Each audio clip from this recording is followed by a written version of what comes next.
алтынчы числода туылғандар, көбінесе 6-сы, 24-ті туылған адамдар, олар изменаға жасаған адамдар, өткен өмірлерінде измена жасаған адамдар, иә. То есть өзінің семьясын өз қолымен ойрандатқан адам ғой, былайша айтқанда.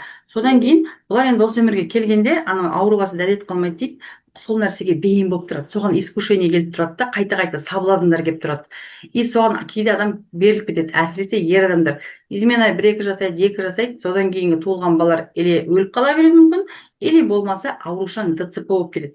Если текте сол, ол тектен тек жаңағы 6-шы числода туылған жоқ қой, ар жақта уже изменаның атасы мен көкесі жатыр да, ар жақтылардың бәрі сол сөйтіп бір-біріне келген, изменаны тоқтатуға келген негізі 6-шы числода туған адам, наоборот, семьясына көңіл бөліп, сондай бір не болып, жақсы болып, керісінше изменаны тоқтатуға келген. Ол сол қайтадан соблазнға келіп жасай ма, уже 5-6, 4-5 поколение болған кезде кәдімгідей аутистер туып бастайды ғой. Бала сөйлемейді, 4 жасқа келді сөйлемейді, 5 жасқа келді үндемейді, құлақ естімейді деген сияқты. Яғни балада ауытқу болады. Оны ұқпайды, мен не жаздым деп. Ол ана жақта жасап қойған ғой. Сен келдің да еще бір шаг тағы да жасадың. Сосын не мына өмірде де мысалы тойға барып қойды, ал мына өмірде де мысалы уже изменаны жасады, бүйтті сөйтті, уже болды, жасы уже бір байымға келді.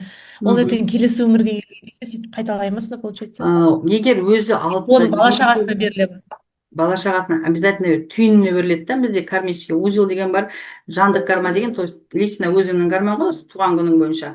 Түйін деген ата бабадан келе жатқан деген сөз. Түйін де алты шығады кейде. Түйін де алты шығып тұрса, значит ана жақтың бәрі құрған деген сөз. Изменаның көкесі бар деген сөз да. Соны сразу айтасың, сенің ар жақта 6-сы туған, 24 туған кім бар деп сұраймын мен сразу, білемін да. Соны туған күнден алған кезде не түйінен не бір жерден шығып тұрады ол. Не мамасы жақтан, не папасы жақтан. Соны или болмаса жаңағы 15 туылған адамдар бар ғой. Солардың колдундар, черный магиямен айналысқан адамдар да. И оларда тоже больной ребенктер көп туылады. Емшілік қасиетті теріс жаңағы неде қолданған үшін адамдарды өлімге алып келетін, жаңағы бір нәрсе жасайды ғой, бір приворот, бір сондай нәрсемен айналысқан кезде оның ұрпағы аурушаң болып туылады уже. Тоже сондай бар.